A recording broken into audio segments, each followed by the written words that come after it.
Sometimes the most embarrassing, satisfying moments of our lives lead to the most beautiful ones. But to understand why Haley Reyes was sitting in that upscale restaurant with only $15 in her wallet, we need to rewind time by 12 hours. Back to when she woke up at 5 in the morning, in the rundown studio apartment in Brooklyn, where the monthly rent still swallowed nearly half of her income. The apartment had only one room, peeling walls, pipes that groaned every time someone in the building flushed the toilet, and a window that looked onto the brick wall of the building across the way instead of the sky. Haley lay on the old bed staring up at the ceiling, and the first thing she did every morning was check her phone. Not to see messages from friends, but to see how many new bills were waiting for her. That morning there were 3 messages. One from Mount Sinai Hospital reminding her that her mother's cancer treatment debt had reached $12,000 and needed to be paid. One from the landlord asking when she would pay this month's rent because it was already 5 days late. And one from Noah, her 19-year-old younger brother, saying he needed $200 to buy books for the new term at medical school. Haley closed her eyes, took a deep breath, and did what she always did whenever her family needed her. She opened Venmo and sent $200 to her brother without checking her account balance because she knew that if she saw the real number in there, she wouldn't dare send it. Her mother, Margaret Reyes, 58 years old, was fighting stage 3 lung cancer in the hospital, and every time Haley visited, her mother asked whether her daughter was eating properly, sleeping enough, going out with friends, as if she weren't the one lying in a hospital bed with tubes running through her body. Haley always lied to her mother, telling her everything was fine, that she had savings, that work was going great, because she didn't want her mother to worry when she should have been focusing on recovery. The truth was that Haley worked 2 jobs, during the day from 6 in the morning until 2 in the afternoon at Sweet Rye's Bakery on the corner, and at night from 6 until 11 serving at a small bar to earn extra tips. She ate lunch from leftover bread at the bakery, ate dinner from whatever was cheapest she could find, and hadn't bought new clothes in almost 2 years. That afternoon, when Haley visited her mother at the hospital, her mother held her hand and asked in a weak voice whether she had a date that night, because a friend had messaged her saying Haley had someone interested in her on a dating app. Haley was about to refuse, about to say she was too tired, but her mother's eyes lit up with a rare flicker of hope, and she couldn't bring herself to extinguish it. Maria, her only close friend, had created a dating profile for her without asking, and had matched her with a man named Luke, a small business owner with 2 daughters, and they had been messaging for 2 weeks.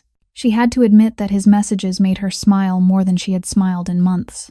That evening, Haley stood in front of her nearly empty closet and pulled out the only dress that was still intact, a simple black dress she had bought at a thrift store 3 years earlier. She looked at herself in the mirror and told herself that as long as she ordered the cheapest thing and drank tap water, the $35 in her account would be enough to cover her share.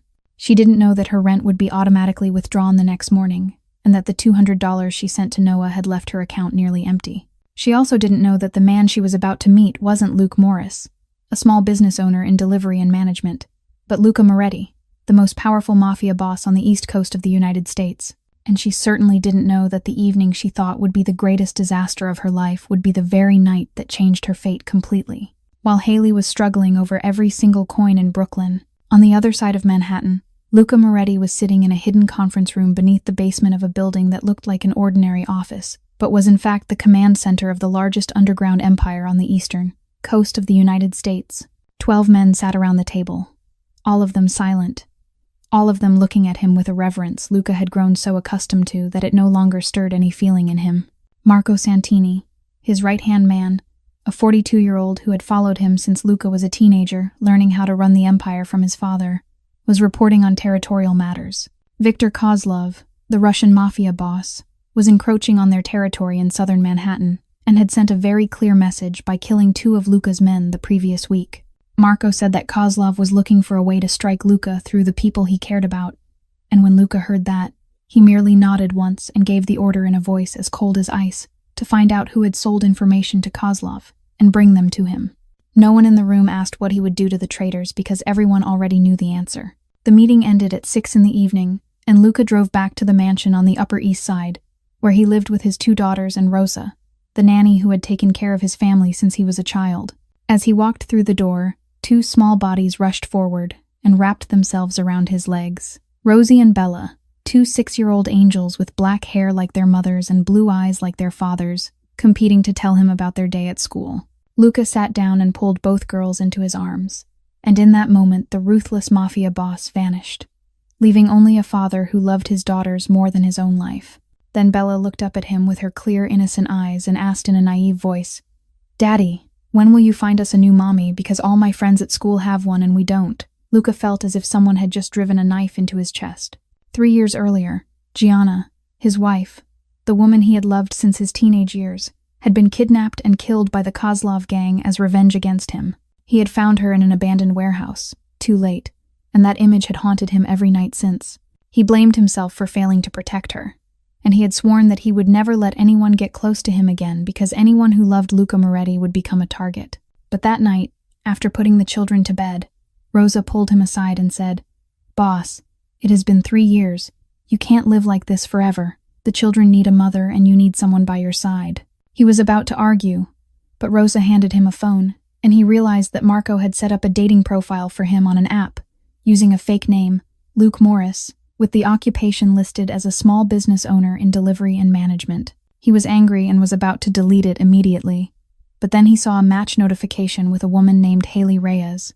A simple profile, unedited photos, and a bio that said she wasn't looking for someone perfect, just someone sincere. He didn't know why he tapped on the message, didn't know why he started typing.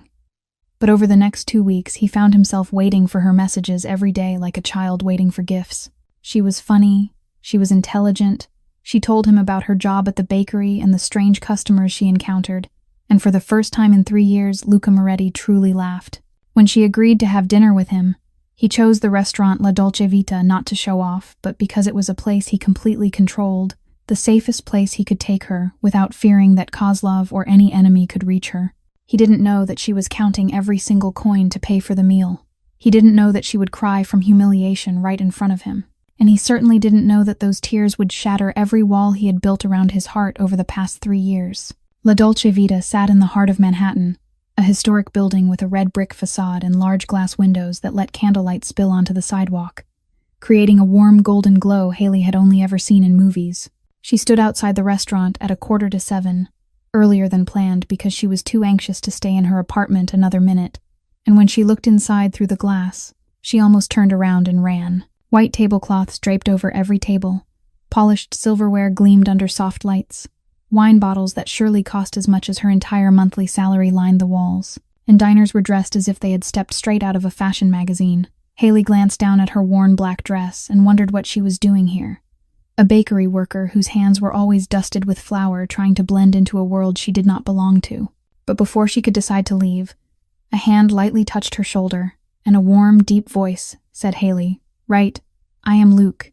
It is really nice to meet you." She turned around and every thought of running vanished instantly. The man standing in front of her was nearly a head taller than she was, his dark hair neatly styled, deep blue eyes like the ocean looking at her with a gentleness she had not expected, and he wore a dark blue shirt that was simple but clearly pressed with care. He smiled at her, and there was something slightly shy about it, as if he was just as nervous as she was, and that alone made Haley breathe easier. They walked into the restaurant together, and immediately a middle-aged man in a black suit hurried over to greet them with a broad smile. But when he opened his mouth as if to say something like boss or sir, Luca flicked him a glance so quick Haley barely noticed, and the man instantly changed his tone and said, "Welcome to La Dolce Vita. My name is Tony, the restaurant manager. Please follow me." Haley did not notice the strange shift. She was too busy worrying about how expensive the menu might be and whether $35 would be enough to cover her share. They were led to a small table by the window, candlelight flickering between them, and when Haley opened the menu, her heart nearly stopped. The cheapest appetizer was $25. The least expensive main course was $40, and she quickly closed the menu and told Luke that she would just like a small plate of pasta and tap water, because she was not very hungry. Luca studied her for a moment, as if reading something on her face, but he did not comment. He simply nodded and ordered something similar for himself. Then they started talking, and all her worries about money, about prices, about her old dress slowly faded when Haley realized the man sitting across from her was truly listening to every word she said. She told him about her job at Sweet Rise Bakery, about how she could decorate a 3-tier wedding cake with her eyes closed, about the regular customer who came in every Monday morning to buy croissants and complain about her husband for 20 minutes straight, about the neighborhood boy who often stopped by asking for leftover pastries, and how Haley always pretended they were mistakes so he would not feel embarrassed. Luca sat there with his chin resting on his hand, his eyes never leaving her for a second, and every so often he laughed, a deep, warm sound that made Haley feel as if she had just said the smartest thing in the world, even when she was only talking about the time she dropped an entire tray of pastries on her own head. He asked follow-up questions, not the shallow, polite ones people usually asked, but questions that showed he genuinely cared, and he did not look at his phone even once. When it was his turn, he said he worked in small business, delivery, and management, and there was a slight hesitation in his voice, as if he was not used to talking about himself. But when he spoke about Rosie and Bella, his 6-year-old twin daughters, his eyes lit up in a completely different way, and he told her how the week before he had sent them to school with lunch boxes but had forgotten to put food inside, sending 2 empty containers, as if he were conducting some cruel psychological experiment. Haley burst out laughing so hard she nearly spat out her water, and Luca watched her with a strange look in his eyes, as if he were seeing something precious he was afraid of losing. He told her that his wife had passed away 3 years earlier, and that he was raising the girls alone, and when he said it, his voice softened in a way that made Haley want to reach out and take his hand. She told him about her mother undergoing treatment, about her brother studying medicine so he could one day help cure her, and she realized that they were both carrying heavy burdens, just in very different ways. The conversation flowed naturally, as if they had known each other for years, and Haley thought that maybe Maria had been right. Maybe she really needed this. Maybe she deserved one normal evening with a kind man. She did not know that this kind man had ordered someone killed earlier that morning. She did not know that the restaurant belonged to him, and that every staff member was trying not to look in their direction for too long. And she certainly did not know that in just a few minutes, when the bill was placed on the table, her world was about to collapse right in front of him. Luca watched Haley cry, and felt as if someone were crushing his heart with bare hands. Over the past 3 years, he had seen enemies drop to their knees and beg, had watched the toughest men tremble before him, had witnessed fear in the eyes of hundreds of people. Yet nothing had ever hurt him like this, like watching the girl sitting across from him spill tears out of shame over a few $dozen that meant nothing to him but meant the entire world to her. He could see Tony standing nearby, waiting, and Luca knew that with a single nod, with a single word, not only this dinner but a year's worth of meals would be free. The staff would bow and apologize for upsetting the boss's guest, and everything would be resolved in an instant. But if he did that, she would know. She would know he wasn't Luke Morris, a small businessman in delivery and management. She would know he was Luca Moretti, the man this entire city feared, and the way she looked at him would change forever, from clear, trusting eyes to the same fear he saw in everyone else.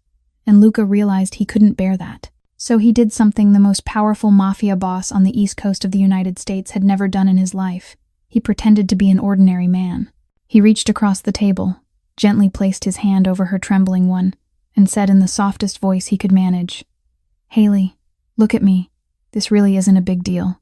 It truly isn't." She looked up at him, eyes red, cheeks soaked with tears, and Luca felt as if a knife had been driven into his chest all over again. He went on, saying, "Let me tell you something. When I was just starting out, there was a time I took a business partner out to dinner to discuss the most important deal of my career, and when the bill came, my card was declined too, right there in front of the person I was trying to impress." Haley looked at him, her eyes still wet but now tinged with curiosity. Luca continued, saying, "I had to call my mother, right there at the table, and borrow money to pay the bill. 36 years old and calling my mom to ask for money in front of a business partner. I wanted the ground to swallow me even more than you do right now." It was a complete lie.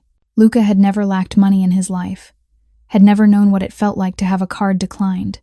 But he made up that story because he didn't want her to feel alone in her embarrassment.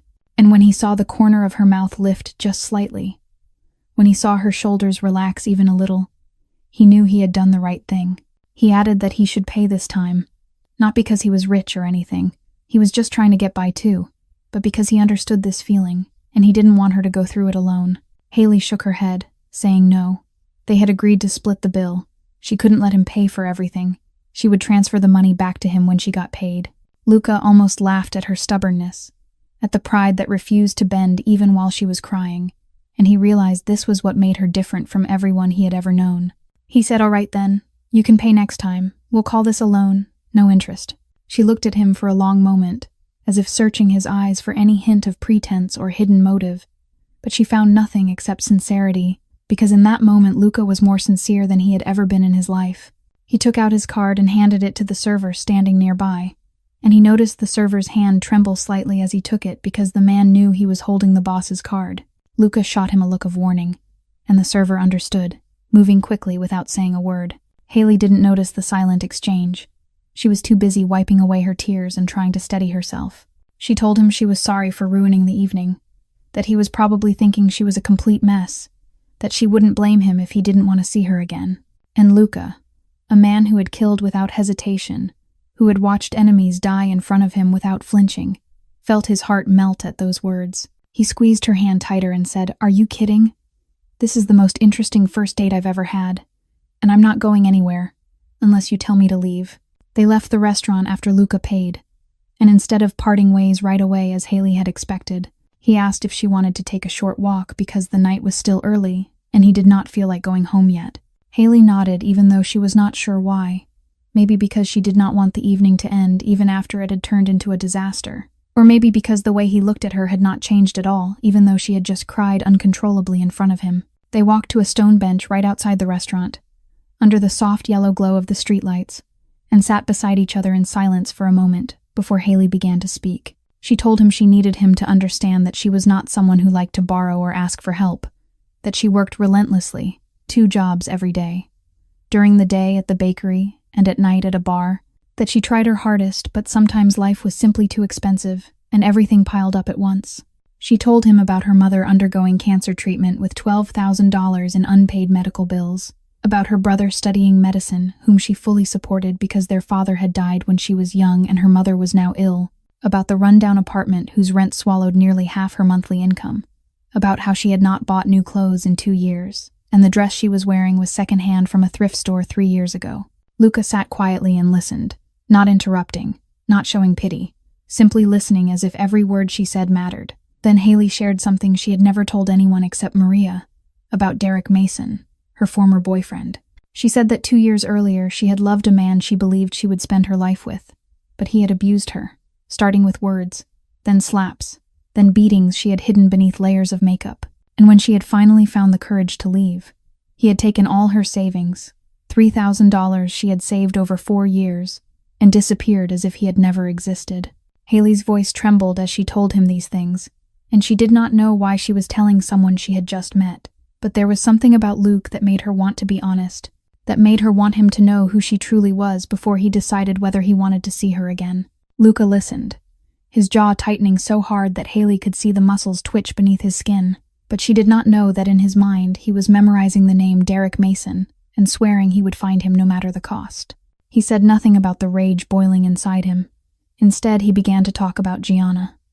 He said his wife had died 3 years earlier, and for the first time that night his voice shook. He told her they had loved each other since high school, that she was the only person who had ever seen his true self rather than the mask he showed the world, and when she was gone he had believed he would never be able to open his heart again. He said she had died in an accident, and that was the only lie in everything he shared that night, because he could not say she had been killed because of him, that he was the reason she was no longer alive, that every night he still saw her face in his nightmares. He told her that Rosie and Bella asked him every week when he would find them a new mother, and every time he heard that question his heart felt torn in two because he did not know how to answer. They sat in silence for a while after he finished, 2 strangers sharing their deepest wounds beneath the streetlights, and something in the air shifted, as if they had just signed an invisible contract that said, "We are both broken, but maybe we can be broken together." Haley turned to him and asked softly whether he judged her, for being poor, for crying on a first date, for having a past with an abuser. Luca turned to look at her, his eyes in the darkness deep like the ocean, and he said, "Judge you. You worked 2 jobs to take care of your mother and brother. You were treated horribly by a bastard. And still you stood up and kept living? You are sitting here being honest with me about everything even though we just met." He paused for a second, and then added, "Do you know what I see in you tonight? I see the realest, bravest, strongest woman I have ever met in my life. And if anyone deserves judgment, here it is, the person who hurt you, not you." Haley felt tears rise again, but this time not from shame, but because it had been so long since anyone had spoken to her like that, so long since anyone had looked at her and seen something valuable instead of a poor girl to be pitied. She did not know that the man saying those words to her was a mafia boss who could buy the entire building she lived in without a second thought. She only knew that for the first time in a very long time, she felt seen. The next 2 months passed like a dream Haley did not dare believe was real. After that disastrous evening, she thought Luke would disappear like every other good thing in her life.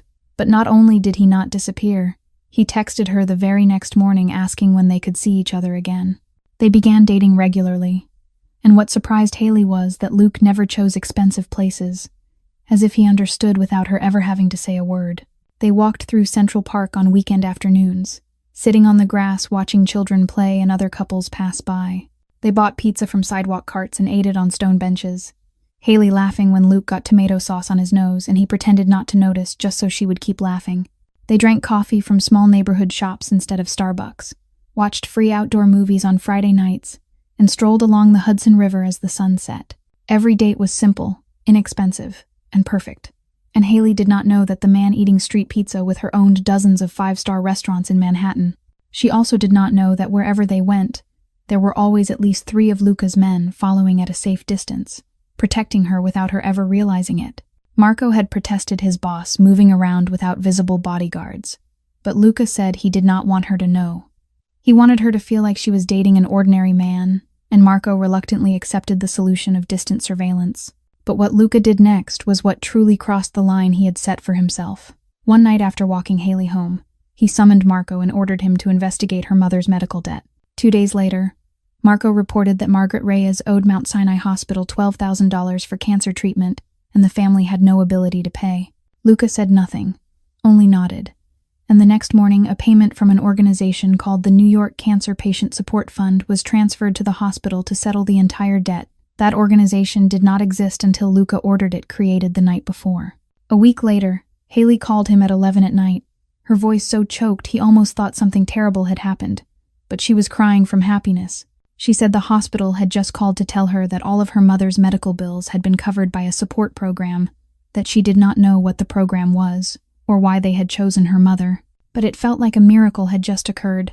Luca listened to her cry through the phone, and for the first time in his life, he felt that the money he made truly meant something, not because of the power or fear it brought, but because it could make this woman cry with joy. He did not tell her the truth. He only said it was something she and her mother deserved, and that he was happy for her. Another evening, as they were walking home after a date in Central Park, a group of 3 men stepped out of a dark alley and blocked their path. One of them said in a rough voice, "Wallets and phones. Hurry up, nobody gets hurt." Haley stepped back behind Luke in fear, but she realized he was not trembling, not afraid. His shoulders were straighter, and something about his posture shifted completely, as if another person had awakened inside him.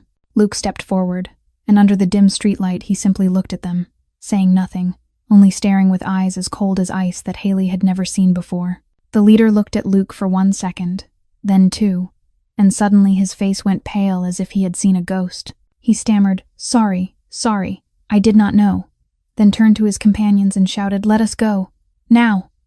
And all 3 ran into the darkness as if demons were chasing them. Haley stood there with her heart still pounding, staring at Luke in utter shock and asking what just happened. Why did they run? Did you know them? Luke turned back to her, and for a split second, Haley thought she saw something dark in his eyes. But it vanished so quickly she thought she had imagined it. He smiled lightly and said, "Maybe I just have a scary face." Then he took her hand and said, "Come on, I will walk you home." Haley let him lead her away, but deep inside she felt something was strange, as if she were missing an important piece of a puzzle. She pushed the feeling aside because she trusted Luke, because he had proven himself kind for 2 months straight, because there was no reason to doubt the man who ate street pizza with her and made her laugh every day. After 2 months of dating, Luca finally found the courage to invite Haley to his home to meet Rosie and Bella. He had delayed this for so long because he was afraid that if his daughters grew to love her and things did not work out, they would lose yet another person. But both Marco and Rosa told him he could not hide her forever, and that the children had the right to know who the woman was who had made their father smile again. When Luca told Haley that he wanted her to meet his daughters, she fell silent for a long moment before asking in a worried voice, "What if they do not like me?" Luca laughed and said that was impossible, but inside he was just as nervous. That day, Haley spent the entire morning going from toy store to toy store, looking for gifts for the girls. And in the end, She chose 2 small, beautiful dolls that cost $25, nearly all the money she could afford to spend on herself that week. But she did not care because she wanted to make a good impression on the daughters of the man she was falling in love with. She did not know that the address he gave her was a mansion on the Upper East Side, and when the taxi stopped at the gate, Haley thought she had come to the wrong place. The house in front of her was at least 20 times larger than her studio apartment, with glossy black iron gates, a vast garden, and a towering oak door so tall she had to tilt her head back to look at it. She stood there for a moment, doubting whether Luke really lived there. But then the door opened, and he appeared with that familiar smile, waving her inside. Haley stepped in and tried not to let her jaw drop at the interior. Expensive-looking paintings on the walls, a massive crystal chandelier hanging from the ceiling, marble floors polished so brightly she could see her reflection. She whispered to Luke, asking whether his delivery and management job really paid that well. And Luca gave an awkward laugh and said he was lucky enough to inherit the house from his family. That was the only reason he could live there. Before Haley could ask anything else, 2 small figures appeared from behind the staircase. Rosie and Bella standing there in pretty floral dresses, their hair neatly braided into 2 pigtails, staring at Haley with wide eyes full of curiosity and shyness. Luca knelt down and told his daughters, "This is Miss Haley I told you about. Say hello." Rosie shyly said hello while Bella hid behind her sister, peeking out with one eye as if trying to decide whether this person could be trusted. Haley knelt down to their eye level, took out the dolls, and said she had heard from their dad that they liked dolls. She did not know which colors they liked, so she chose 1 pink and 1 purple. Did they like them? Bella was the first to step out from behind her sister, her eyes lighting up at the sight of the purple doll, and she timidly took it and whispered, "Thank you." Rosie followed, and within 10 minutes both girls were sitting on the floor playing dolls with Haley as if they had known each other forever. Luca stood by the kitchen doorway watching the scene and felt his heart beating wildly. That afternoon, Haley suggested baking together with the girls, and the modern kitchen that had barely ever been used was filled with laughter for the first time. Haley showed Rosie and Bella how to mix the flour, how to crack the eggs, how to add vanilla to the batter, and soon all 3 of them had flour smeared across their faces and did not care at all. Rosa, the 65-year-old nanny who had taken care of the Moretti family since Luca was a child, stood outside the kitchen watching, with tears streaming down her face. Luca went over and asked Rosa why she was crying, and she said it has been 3 years since this kitchen heard the children laugh like this.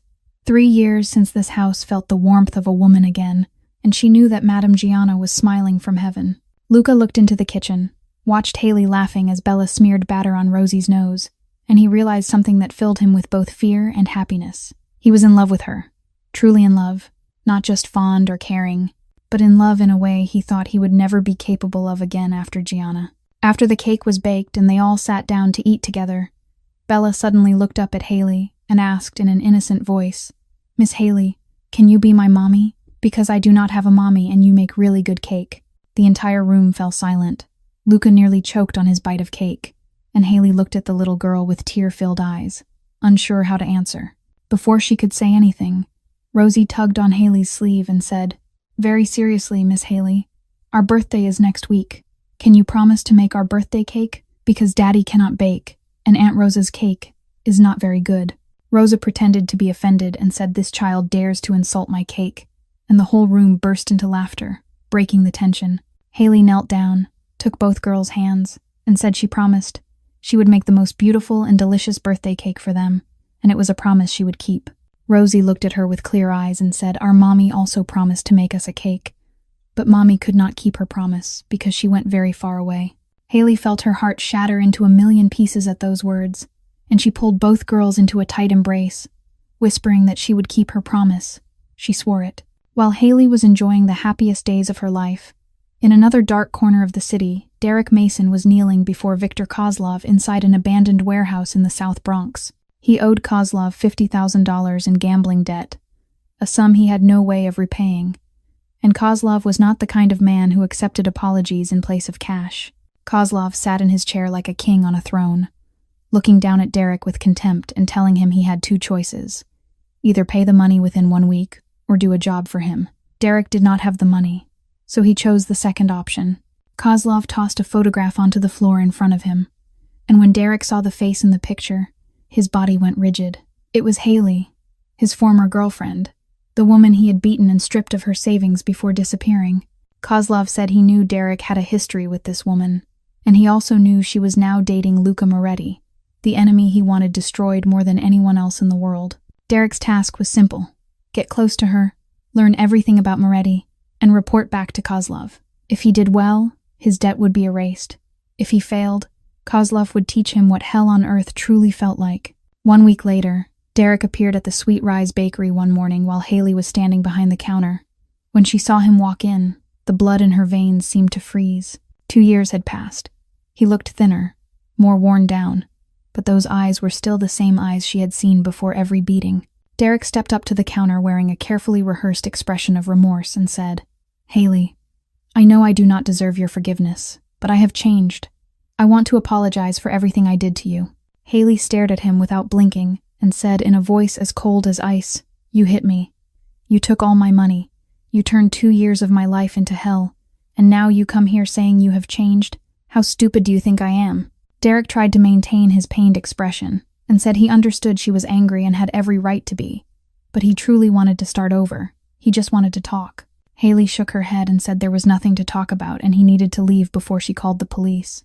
Derek's face shifted in an instant from fake remorse to real rage, and he reached across the counter and grabbed Haley's wrist, squeezing hard enough to make her wince in pain. He growled that she thought she was someone special now, that she was just a broke nobody and she should not act so high and mighty with him. Maria ran out from the kitchen yelling at him to let her go, and when customers in the shop began to stare, Derek released Haley's wrist but glared at her with pure menace and said she would regret this. He swore it. Then he turned and walked out of the bakery, leaving Haley standing there with her wrist reddened and her heart pounding with fear. She did not know that the entire incident had been recorded by one of Luca's men and sent to Marco immediately. 20 minutes later, Marco walked into Luca's office with a grave expression and reported that a man named Derek Mason had approached Miss Haley at the bakery, that he was her former boyfriend, and that he had ties to Kozlov. Luca had been signing documents, but when he heard the name Derek Mason, the pen in his hand stopped, and when Kozlov's name followed, his eyes darkened like the sky before a storm. He asked in a voice cold as ice whether Derek had touched her. Marco replied that he had grabbed her wrist and threatened her. Luca stood up, and Marco saw something in his boss's eyes he had not seen in 3 years. A fury capable of burning this entire city to the ground. Luca gave his orders without a trace of emotion. Find out everything about Derek Mason, where he lives, what he does, how much he owes Kozlov, and increase protection on Haley to 24/7. Do not let her out of sight for even a second.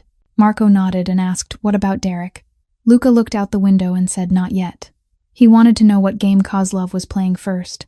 But if Derek touched her one more time, bring him to me.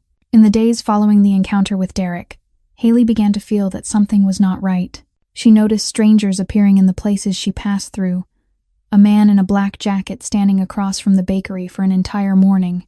A black car parked near the bus stop she used every day.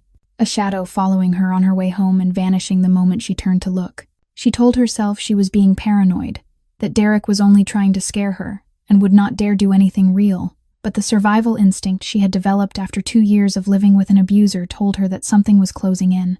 One night after her shift at the bar, Haley returned to her apartment close to midnight, and the moment she put her key into the lock, she realized the door was unlocked. Her heart began to race as she pushed the door open and stepped inside, and what she saw froze her in place. Her small apartment had been ransacked, drawers pulled out, clothes thrown across the floor, the mattress flipped on its side, and on the dining table lay a photograph of her and Luke walking in Central Park with words written in red ink that said, "We are watching." Haley could not breathe. She backed out of the apartment and dialed Luke's number with trembling hands. He answered after the first ring, and the moment he heard her panicked voice, he said, "Where are you? I am coming right now. Do not go anywhere." 15 minutes later, a black car screeched to a stop in front of her building and Luke stepped out. But something about him was different tonight. The way he moved quickly and decisively. The way his eyes swept the street as if searching for danger.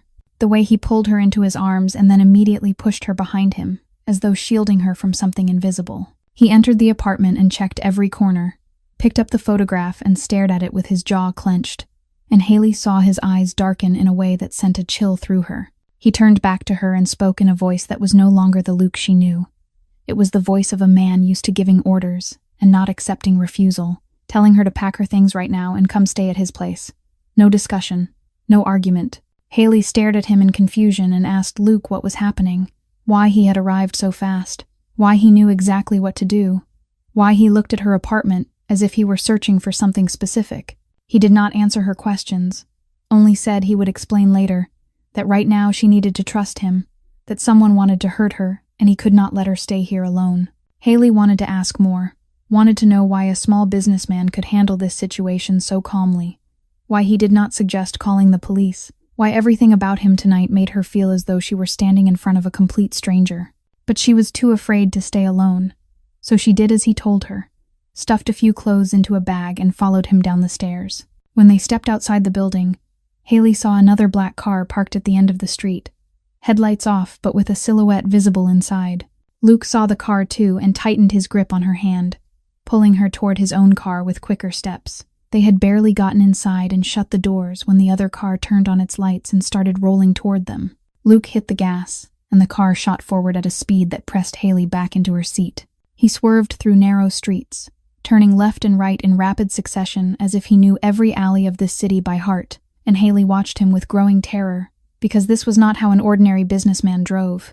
This was how someone used to being chased drove. She screamed, asking Luke who he was, why he was driving like they were fleeing, what the hell was going on. Luke did not take his eyes off the road, his jaw tight, and he said in a low, heavy voice that he would explain everything once they got home, but right now she needed to stay quiet and let him focus. Haley glanced into the rearview mirror and saw the black car still following them, and she realized that her life had changed forever from this moment on. They drove for nearly 30 minutes, weaving through streets until Luke was certain they had shaken the car that had been following them, and then he headed toward the Upper East Side.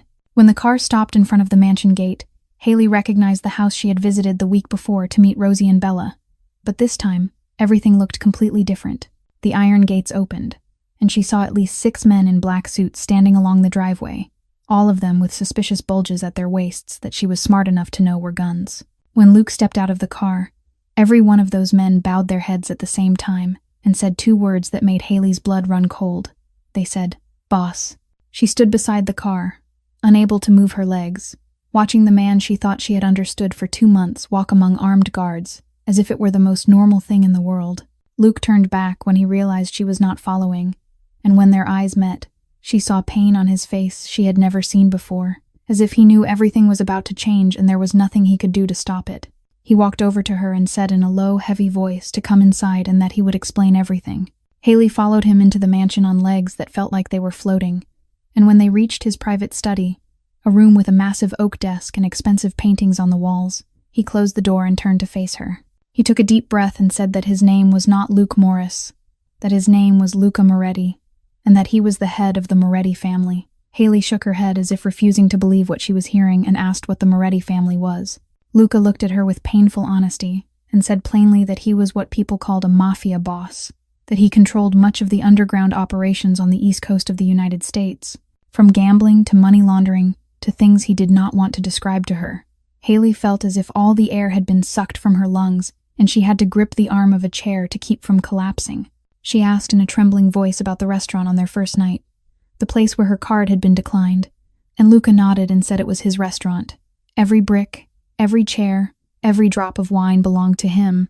The staff recognized him the moment he walked in, but he signaled them to stay silent because he did not want her to know. Haley remembered that night, remembered how Tony had almost said something before Luke glanced at him, remembered how the server's hand had trembled when he took the card, remembered how the thugs had fled just from seeing Luke's face, and all the pieces suddenly snapped into place in a way that made her want to scream. She said bitterly that he had lied to her, that for 2 months everything had been a lie. The story about his card being declined, about his delivery and management job, about inheriting the house from his family, all of it was a lie. Luca stepped closer and said that yes, he had lied about his identity, about his work, about how he made his money, but his feelings for her were not a lie. The way he felt when he was with her, the way he smiled when he got her messages, the way his heart raced when he watched her play with his daughters, that was real. He swore it was real. Haley stepped back and shouted, "What do you swear? You are mafia. You kill people. You do things I cannot even imagine, and you expect me to believe your feelings are real." Luca stood there taking every word like a knife to the chest, not trying to justify himself, not trying to defend himself, just standing there and enduring it because he knew she had every right to be angry. Then he said in a low, strained voice that there was something she needed to know, that his wife Gianna had not died in an accident, like he had told her. She had been murdered because she was his wife, because he was Luca Moretti, and his enemies wanted to destroy him by taking away the thing he loved most. Haley stared at him in horror as he continued, saying that Viktor Kozlov, the Russian mafia boss, had ordered his wife kidnapped and killed 3 years earlier, and now Kozlov knew about her. He knew Luca cared about her, and that was why her apartment had been broken into. Why she had been followed. Because Kozlov wanted to repeat what he had done to Gianna. Haley felt her legs give out, and she dropped onto the sofa, her head spinning with too much information she could not process. She whispered, asking why he had not told her from the beginning, why he had let her fall in love with a person who was not real. Luca knelt in front of her, his eyes red, and said that for the first time in 3 years, someone had looked at him as if he were just a normal man, not a monster, not a killer, just a man trying to be a good father and trying to find happiness again, and he could not bear to lose that look. He had been selfish. He knew it. But he could not stand the thought of her looking at him the way everyone else did. Haley looked at him kneeling before her, the most powerful man on the East Coast on his knees, speaking to her in pain, and she did not know what she should do, did not know what she should feel, did not know what she could believe anymore. Before Haley could say anything, the sound of gunfire erupted outside the mansion, shattering the tense air between them. Luca sprang to his feet like a panther, his eyes changing completely in an instant, from the pained gaze of a man begging for forgiveness to the icy stare of a ruthless killer. He pulled a handgun from the desk drawer, grabbed Haley's hand, and hauled her to her feet, saying in a voice stripped of all emotion that Kozlov was attacking and she had to get to the safe room immediately. Haley barely had time to react as he dragged her down the hallway amid continuous gunshots outside and the shouts of men fighting. They ran upstairs and Haley saw Rosa clutching Rosie and Bella tightly, all 3 of them crying. And when the girls saw their father, they rushed to him, wrapping themselves around his legs and sobbing that they were scared and asking what was happening. Luca knelt down and held his daughters for a brief second, then spoke in the gentlest voice he could manage, telling them he needed them to listen to him, that they were to go into the safe room with Miss Haley and Rosa and not come out until he came to get them. Did they understand? Rosie nodded through tears and asked in a trembling voice whether he would come back for them and made him promise. Luca kissed both girls on the forehead and said he promised, that he always came back to them. Then he stood and looked at Haley, his eyes filled with 1,000 unspoken words and no time, and he said only one thing, that he knew she was angry and had every right to be, but he was begging her to protect his daughters, because they were everything he had. Haley looked at him, at the 2 crying children clinging to her legs, at Rosa trembling with fear, and even though she was angry enough to scream at him, even though she was so overwhelmed she barely knew who she was anymore, she nodded. She nodded because Rosie and Bella were innocent, because they were just 2 6-year-old girls who had already lost their mother and should not lose anyone else. Because no matter who Luca was, she loved these children. Luca looked at her one last time and turned and ran, and that was when Haley saw a completely different Luca, a Luca with a gun, who moved like a hunting beast, a Luca she had never known existed. Rosa led them into a room hidden behind a wall in the master bedroom, a reinforced concrete space with a thick steel door, stocked with water, food, and a monitor showing feeds from security cameras throughout the mansion. Haley sank down onto the floor and the girls immediately climbed into her lap, clinging to her as if she were their only lifeline in the storm. Rosie cried and said she was scared and did not want to lose her daddy the way she had lost her mommy.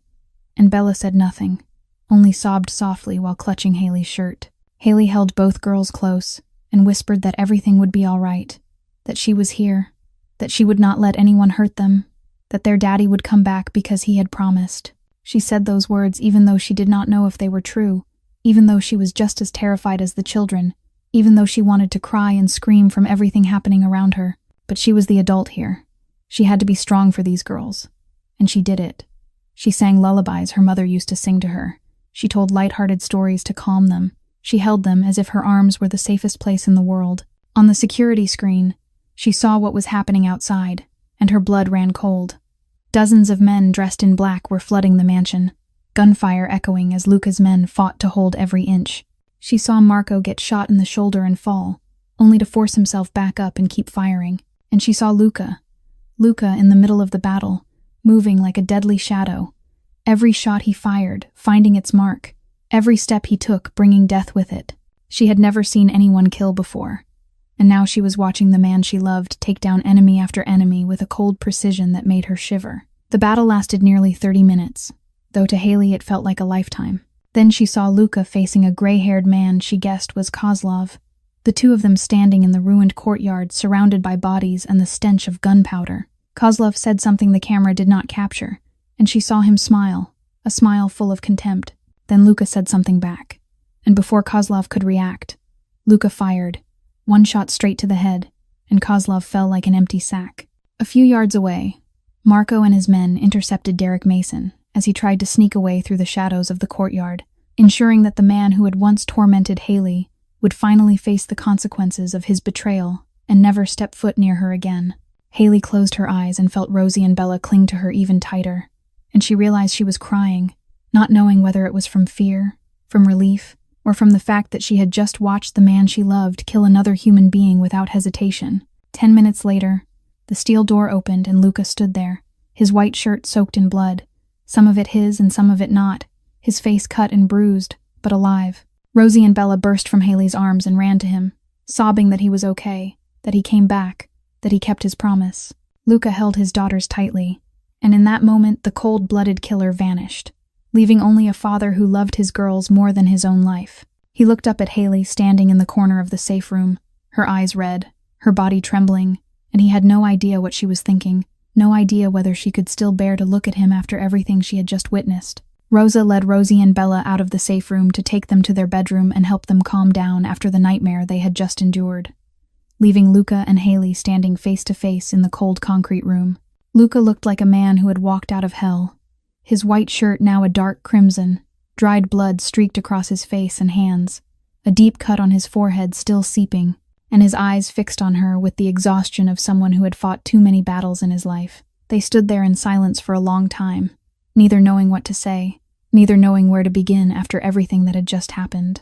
Finally, Luka spoke first, his voice hoarse with fatigue as he said that she could leave if she wanted, that he would have people protect her and her family for the rest of their lives, that she would never have to worry about money or safety again, he promised, but she did not have to stay because of him. He understood if she could not accept who he was. He understood if she never wanted to look at him again after what she had just witnessed. Haley looked at him standing there, the man who had just killed dozens of people to protect her and his daughters, the man who had lied to her for 2 months, but was also the man who had made her laugh more than anyone ever had, the man she had fallen in love with, even though she did not want to admit it right now. She stepped closer, and before Luka could react, she slapped him hard. So hard his head snapped to the side, and the sound echoed through the quiet room. He did not dodge, did not block. He just stood there and took it as if he knew he deserved it. Haley spoke in a voice shaking with anger and tears, saying that was for lying to her, for letting her fall in love with someone who was not real, for dragging her into this insane world without giving her a choice. Luka nodded, accepting every accusation, still saying nothing to defend himself. Then Haley did something neither of them expected. She threw herself into his arms, holding him tightly as if afraid he would disappear, her head pressed against his blood-soaked chest as she cried, crying from fear, from relief, from anger, from love, crying from every emotion she could not name pouring out of her all at once. Luka stood frozen for a second before wrapping his arms around her, holding her as if she were the most precious thing he had ever touched, and he whispered into her hair that he was sorry for everything. Haley spoke into his chest, her voice muffled by tears and fabric, saying she needed time. She did not know if she could accept his world. She did not know if she could look at him the same way again after what she had just seen. But she knew one thing. She could not pretend the past 2 months had not happened. She could not pretend she did not love him, because no matter who he was, no matter what he had done, she still loved him, and that terrified her more than anything she had witnessed that night. Luka held her tighter and said he would give her all the time she needed. He would not force her into anything. He only asked one thing, that she stay here with him, because he could not protect her if she was out there alone, and he could not lose anyone else. He could not survive it if something happened to her. Haley did not answer with words. She only nodded against his chest, and they stood there holding each other in the safe room, 2 broken people trying to cling to one another in the storm. 1 month passed since that terrifying night, a month in which Haley lived in Luka's mansion but in a separate bedroom, a month spent trying to piece together the fragments in her mind and understand who the man she loved truly was. Luca kept his promise. He did not pressure her into anything, did not come to her room unless she invited him, did not demand answers to questions she was not ready to face. He simply stayed quietly nearby and waited. But living under the same roof meant Haley witnessed his real life. Not the life of Luke Morris, the small businessman, but the life of Luca Moretti, the mafia boss.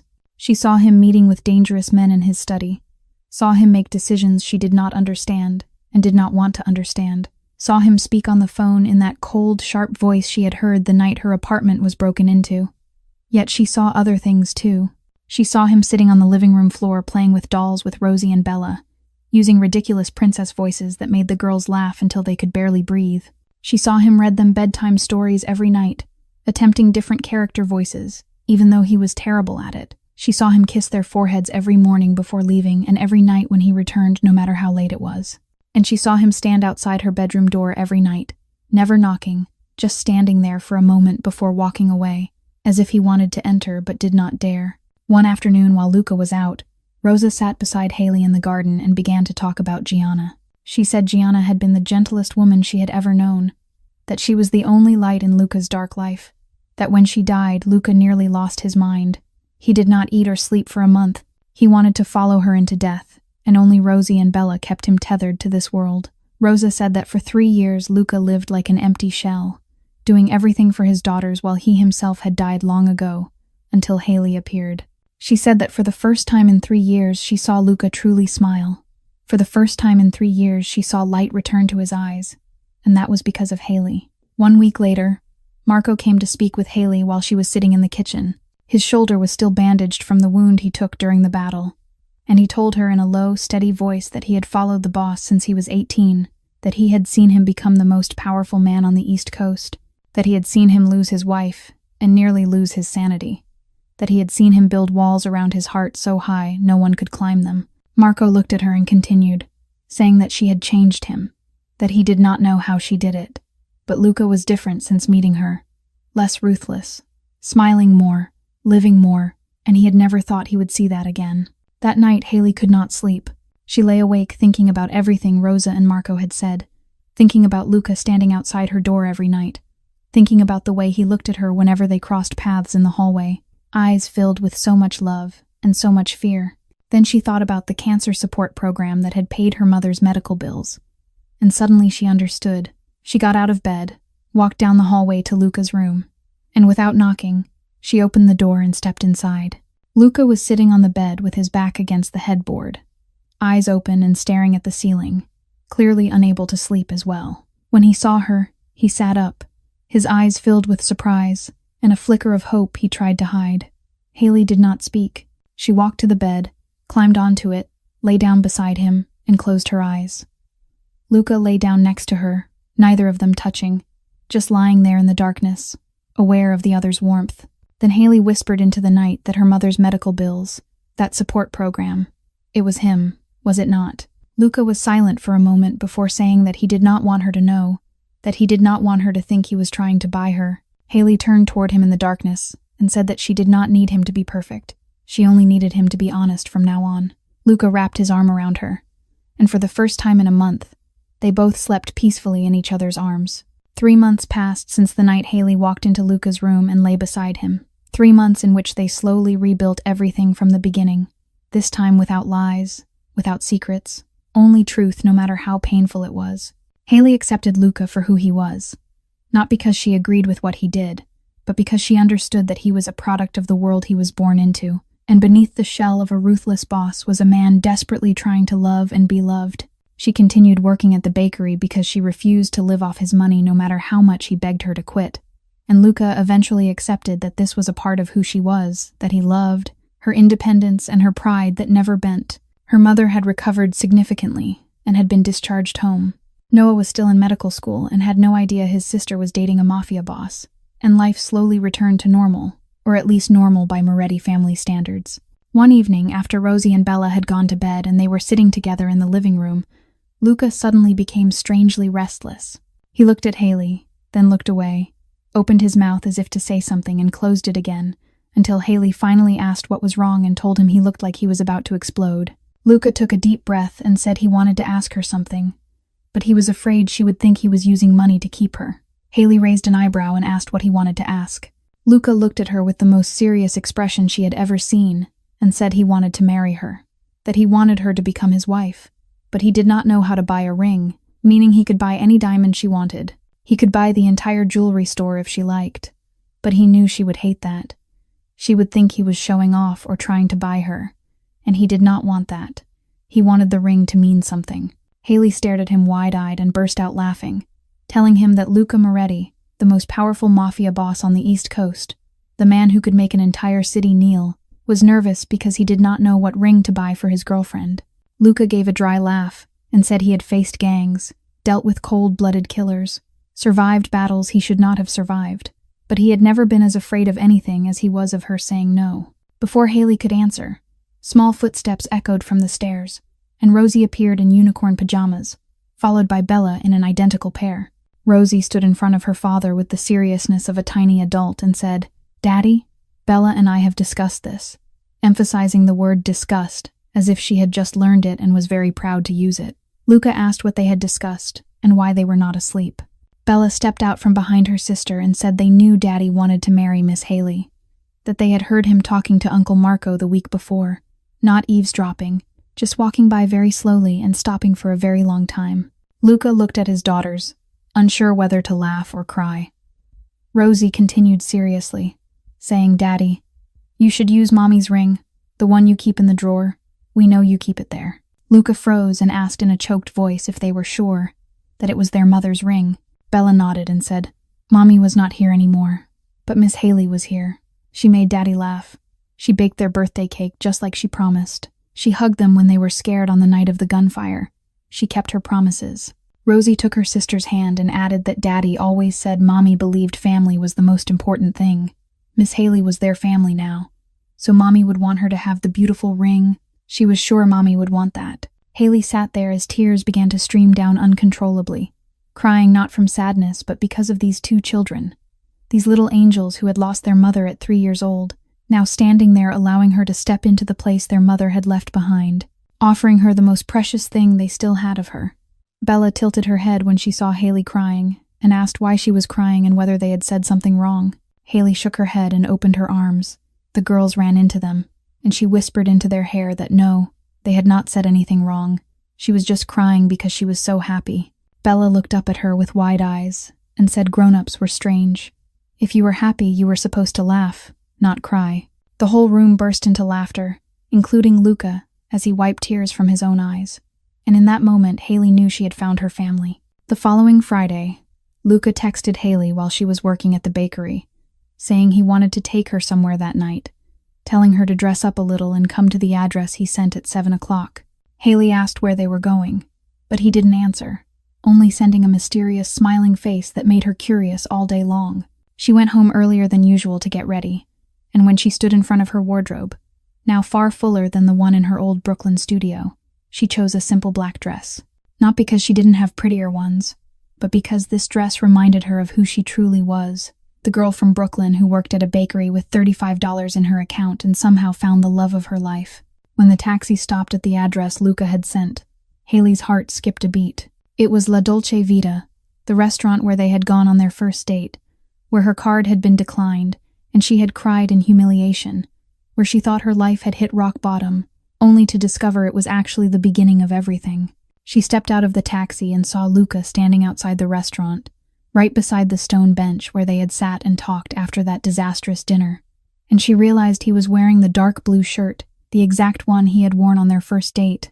Haley walked toward him with her heart pounding and asked Luca what he was doing and why they were there. Luca looked at her with eyes full of love and said he had thought long and hard about where to propose. He could have rented a private island, hired a plane to write her name across the sky, bought the entire Tiffany jewelry store, and let her choose anything she wanted. But he knew she would hate all of that. Haley nodded, feeling tears sting the corners of her eyes even though he hadn't said much yet. Luca continued, saying he wanted to bring her back to where everything began, where she sat crying from embarrassment, and he sat there thinking he had just met the realest, bravest, a most beautiful woman he had ever seen. He pointed to the stone bench and said this was where she apologized for not having enough money to pay for the meal. And in his mind, he had thought that she didn't know who he was. She wasn't afraid of him, She looked at him like an ordinary man, and that was the most wonderful thing that had ever happened to him in all 36 years of his life. Then Luca did something Haley hadn't expected, even though she had sensed it was coming. He knelt down on the sidewalk, right in front of the restaurant, right beside the stone bench, and took a small black velvet box from his pocket. Passers-by began to stop and stare. Tony rushed out from inside the restaurant with tears streaming down his face, and Haley stood there with her hands over her mouth as tears poured down uncontrollably.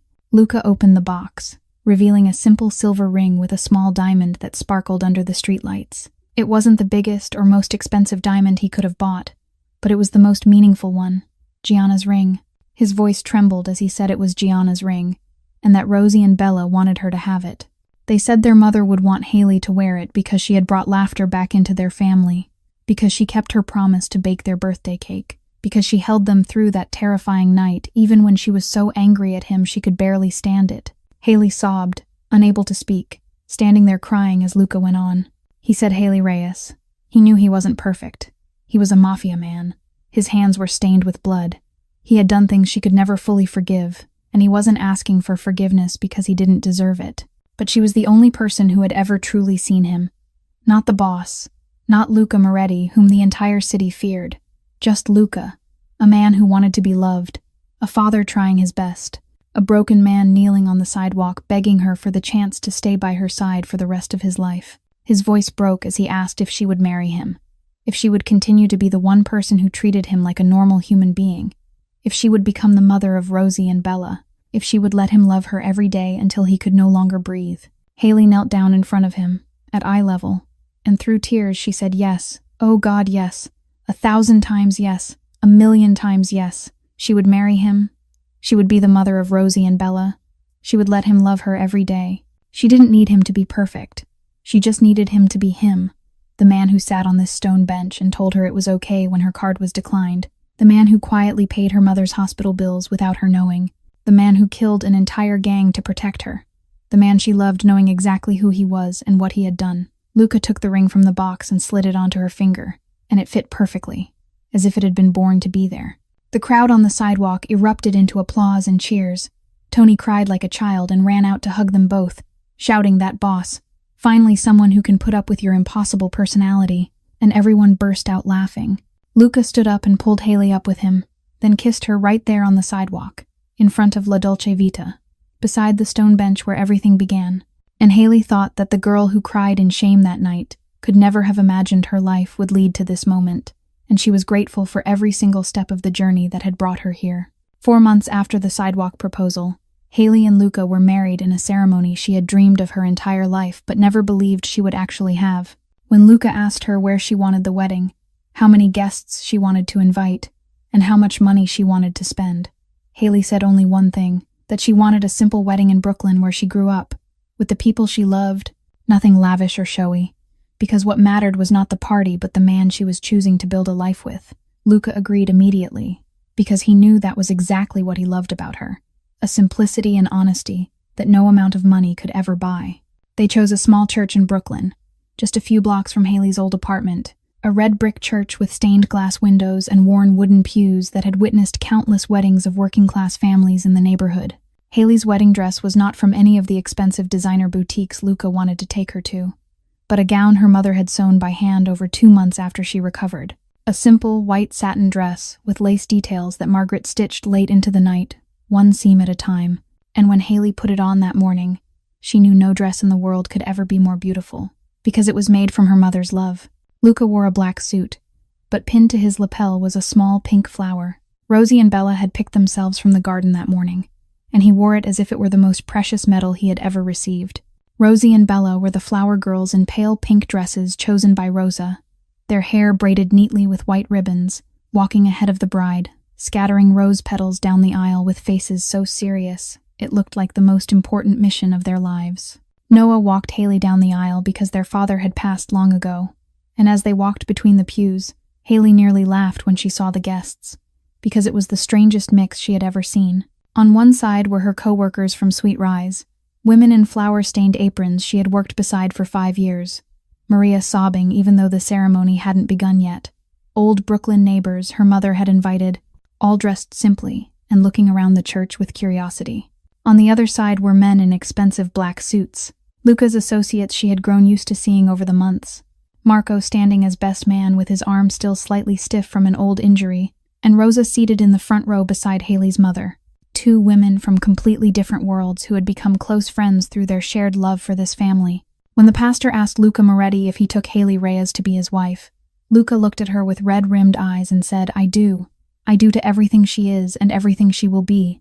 I do to loving her in good days and bad days, in richness and in poverty, even though poverty probably won't happen, but I still do." Soft laughter rippled through the church and Haley shook her head because he always knew how to make her laugh even in the most solemn moments. When it was her turn and the pastor asked Haley Reyes if she took Luca Moretti to be her husband, Haley said, "I do. I do to loving him, even in the parts of himself he thinks no one could ever love." Luca squeezed her hand tighter at that, and she saw a tear slide down his cheek. The pastor declared them husband and wife, and said he could kiss the bride, and Luca kissed her as if it were both the first and last kiss of his life, while Rosie shouted, "Ew, that's gross!"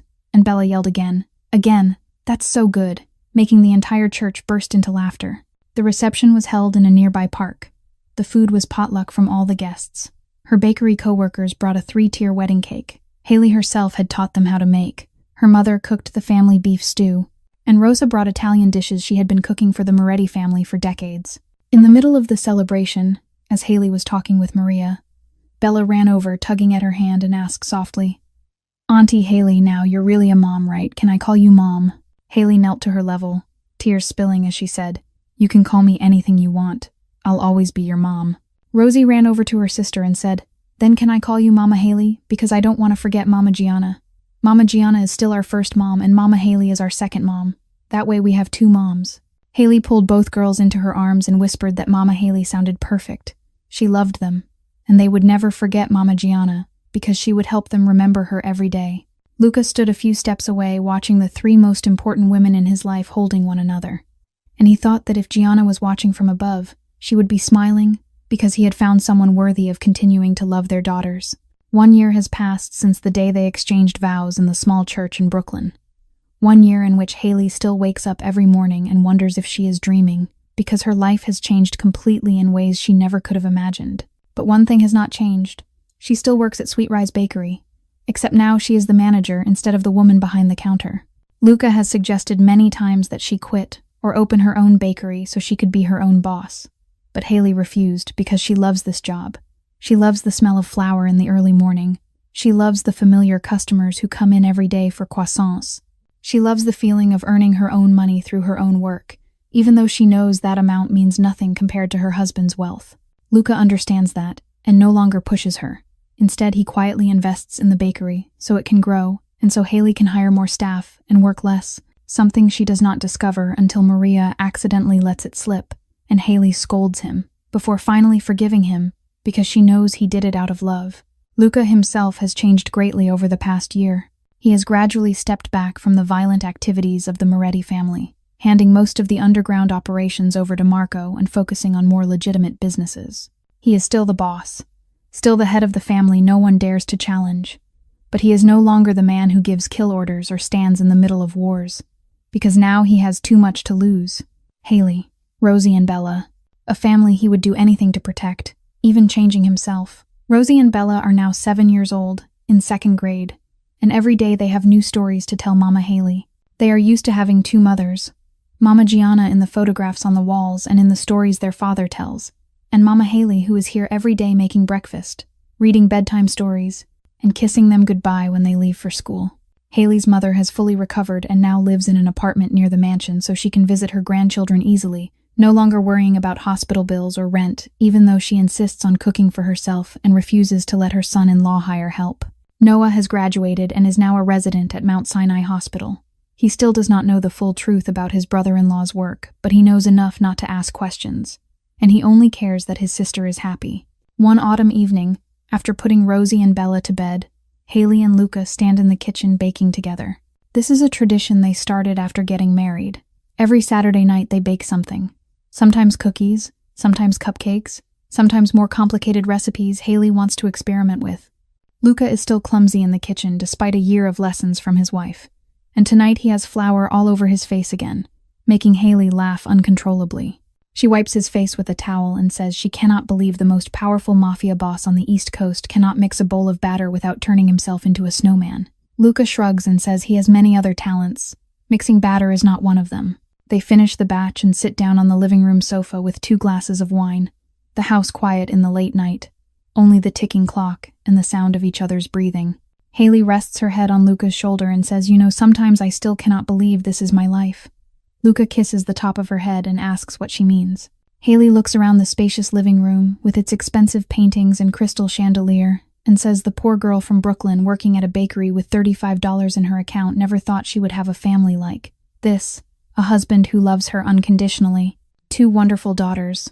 A home she once thought only existed in movies. Luca turns her to look into her eyes and says that a cold, ruthless mafia boss also never thought he would be this happy. That someone would look at him as a normal man worthy of love. That he would find someone who is not afraid of him, does not need his money, only needs him to be himself. They sit in silence for a long time, enjoying the peace they both had to suffer so much to earn. Then Haley laughs and says, "We are the strangest couple in the world." Luca laughs with her and says the strangest and the happiest. People often ask Haley how a poor girl like her ended up marrying one of the most powerful men in America. They assume it must be about money, about protection, about the luxurious life he could give her. They do not understand. Luca did not love her because she needed his money. He loved her for the exact opposite reason, because she was the only person who did not need anything from him except who he truly was. She cried on their first date when her card was declined, believing it was the most humiliating moment of her life, the moment she wanted to disappear from the face of the earth. It turned out to be the moment that changed her entire life, because in that moment, she showed Luca her real self. No pretending, no hiding, just a poor girl who was embarrassed but not small, crying but not begging, and that was exactly what he needed. Not someone who feared him, not someone who wanted his money, just someone who truly saw him, the man beneath all the layers of power and ruthlessness. Haley stands by the living room window, looking out at the garden, where Luca is playing tag with Rosie and Bella. The laughter of the 3 of them fills the autumn afternoon, Luca deliberately running slowly so the girls can catch him, then falling onto the grass and letting them climb all over him while they laugh uncontrollably. That is the man the entire city fears, lying on the lawn letting his little daughters use him as a horse. Luca looks up and sees her standing by the window. He smiles and waves, and that smile still makes her heart race, even after more than a year together. Haley waves back and whispers to herself that this is the best declined card of my life.